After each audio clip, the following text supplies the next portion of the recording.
एक जोरदार नारे से शुरुआत करते हैं। जय जोहर का नारा है। आधे लोगों का ही भारत है क्या? सबका नहीं है क्या?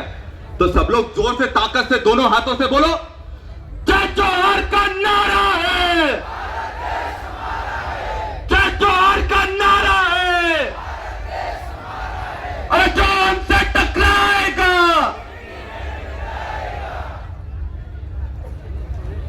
सभी को जय सेवा, जय जोहार, जय संविधान। सबसे पहले मैं अपने पुरखों को नमन करना चाहूंगा, जिनके कारण आज इस मंच पर हम लोग वक्तव्य देने के लिए तैयार हुए हैं। भगवान बिरसा मुंडा जी को याद करना चाहूंगा, टांटिया मामा को याद करना चाहूंगा, राजा खाजा को याद करना चाहूंगा, तिलका मांझी को याद करना चाहूंगा, बाबा देव को याद करना चाहूंगा, बड़ा देव को याद करना चाहूंगा। साथियों, बस दो बात मैं आप सबके सामने रखने के लिए आया हूं।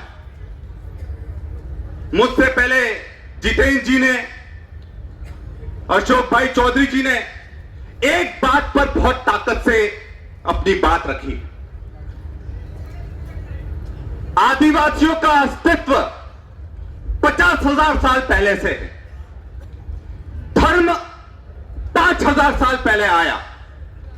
पर क्या कारण है कि आज हमारे देश में धर्म के आधार पर आदिवासियों की पहचान हो रही है? क्या बेटे के दम पर बाप की पहचान होती है? क्या होती है कि नहीं होती?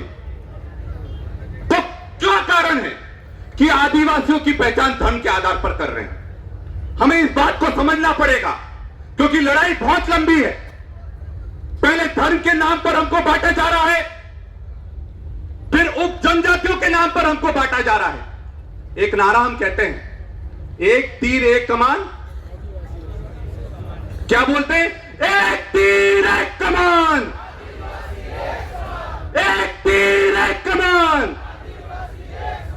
तो जब हम एक तीर एक कमान बोलते हैं और आदिवासी एक समान है, तो हम छोटी छोटी जनजातियों में क्यों बट रहे हो? अगर बट जाओगे तो निपट जाओगे। इसलिए ध्यान रखो, सबसे पहले हमें आदिवासियों की लड़ाई लड़नी है, आपकी हमारी लड़ाई लड़नी है। और मैं आपको विश्वास दिलाता हूं, यहां पर बहुत सारे जनप्रतिनिधि आए हैं, हमारे आदिवासी भाई बहन आए हैं, और आज समाज के लिए हम लोग पूरी ताकत से एकजुट होकर आए हैं।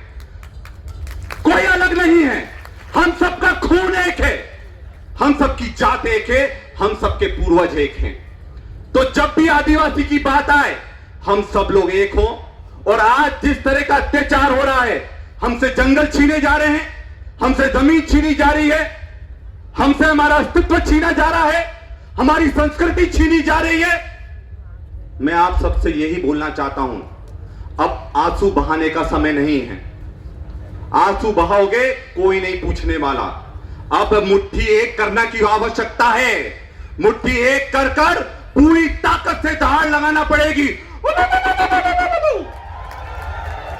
तब जाकर जो लोग हमारे अधिकार पर चोट कर रहे हैं ना, उनको दरकिनार करने का भार करेंगे। और आपको मैं विश्वास दिलाता हूं कि जो नई पीढ़ी आ रही है, ये हमारे अस्तित्व को बचाएगी, हमें भविष्य को बचाएगी। तो इस नई पीढ़ी की आवाज बुलंद करते रहो। और आप लोग याद रखना, जितने भी लोग यहां बैठे हैं, आप लोग आज आरक्षण के कारण आपकी पूछ परख हो रही है। और जब जब आरक्षण पर चोट होगी, संविधान पर चोट होगी, तो हम सब एक होंगे। होंगे कि नहीं होंगे? तो एक नारा लाओ, संविधान की रक्षा कौन करेगा? सारे हाथ नहीं उठ रहे, सारे हाथ नहीं उठ रहे। संविधान की रक्षा कौन करेगा? जल जंगल की रक्षा कौन करेगा? आदिवासियों की रक्षा कौन करेगा? हम रक्षा भी करेंगे, और अगर जान देने की बात आई तो सबसे पहले हम लोग आगे रहेंगे, ये आपको विश्वास दिलाता हूं। बहुत बहुत धन्यवाद। जय हिंद, जय आदिवासी। बहुत बहुत धन्यवाद डॉक्टर साहब, आपने बहुत अच्छी बात रखी। हमारे संविधान की रक्षा करना है। अगले वक्ता के रूप में मैं